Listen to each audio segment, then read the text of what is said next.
কোটা সংস্কার আন্দোলন ও তার প্রেক্ষিতে উদ্ভূত পরিস্থিতিতে অনেকে অপ্রত্যাশিতভাবে আহত এবং নিহত হয়েছে। তাছাড়া রাষ্ট্রীয় স্থাপনায় অগ্নিসংযোগ সহ নানা সহিংস ঘটনা ঘটেছে। আমরা এই সকল অনাকাঙ্ক্ষিত ঘটনা তীব্র নিন্দা জানাই এবং সুষ্ঠু তদন্ত সাপেক্ষে দ্রুত বিচারের দাবি জানাচ্ছি। আমাদের প্রধান দাবি ছিল কোটার যৌক্তিক সংস্কার, যা ইতিমধ্যে সরকার পূরণ করেছেন। এখন শিক্ষার সুষ্ঠু পরিবেশ নিশ্চিত করার লক্ষ্যে দ্রুত শিক্ষা প্রতিষ্ঠান খুলে দেওয়ার জন্য সরকারের প্রতি জোর আহ্বান জানাই। সার্বিক স্বার্থে আমরা এই মুহূর্তে থেকে আমাদের কর্মসূচি প্রত্যাহার করছি।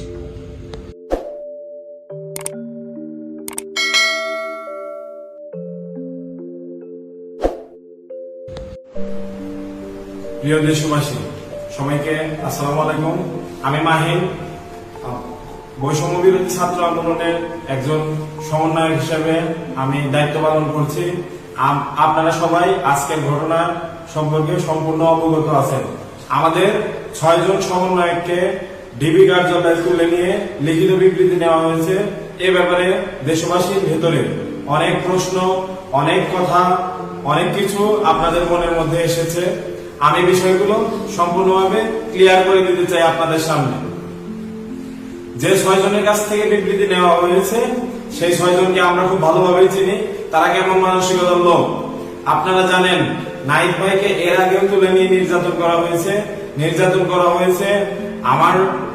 আমার 14 বড় ভাই আসিফ মাহমুদ ভাইকে, এছাড়াও আবু বাকেরকেও তুলে নেওয়া হয়েছিল, আপনারা সবাই জানেন।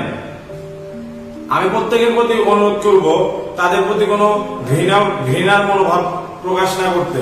প্রত্যেকেরই পরিবার আছে, প্রত্যেকেরই নিরাপত্তার ভয় আছে, প্রত্যেকের ভিতরেই পরিবারের প্রতি টান আছে। তাদেরকে সেই জায়গা থেকে অস্ত্রের মুখে জিম্মি করে আমাদের আন্দোলনকে নস্যাৎ করার জন্য সরকার উঠে পড়ে লেগেছে। দেখুন, আমাদের দাবি কিন্তু ডিবির কাছে নয়, আমাদের দাবি বাংলাদেশ সরকারের কাছে, বাংলাদেশ রাষ্ট্রের কাছে।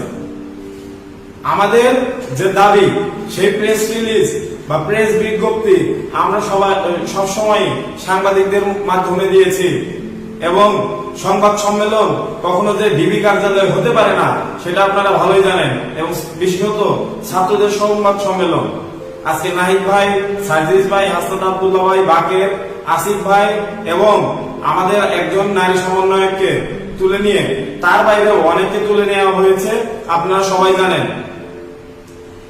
সরকারের এবং পুলিশ প্রশাসনের যে এই সম্মিলিত ঘৃণিত চক্রান্ত, আমরা এর নিন্দা ও প্রতিবাদ জানাচ্ছি।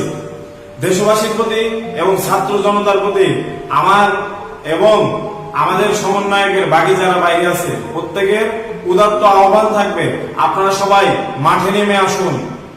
আমাদের কালকে বিক্ষোভ কর্মসূচি আছে এবং সেই বিক্ষোভ কর্মসূচিতে যোগদান করুন।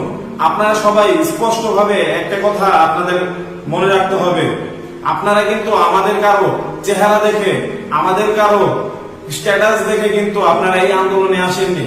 কালকে যদি আমাকে তুলে নিয়ে যাওয়া হয় এবং তারপর যদি আপনি দেখেন আমার অবস্থান পরিবর্তিত হয়েছে, ধরে নেবেন আমার উপরে অনেক জুলুম করা হয়েছে, আমাকে, আমার পরিবারকে থ্রেট দেওয়া হয়েছে। আমি নিজেও কিন্তু সেই ধরনের জুলুমের শিকার, কিন্তু আমাকে কিন্তু এখনো তুলে নিয়ে যাওয়া হয়নি।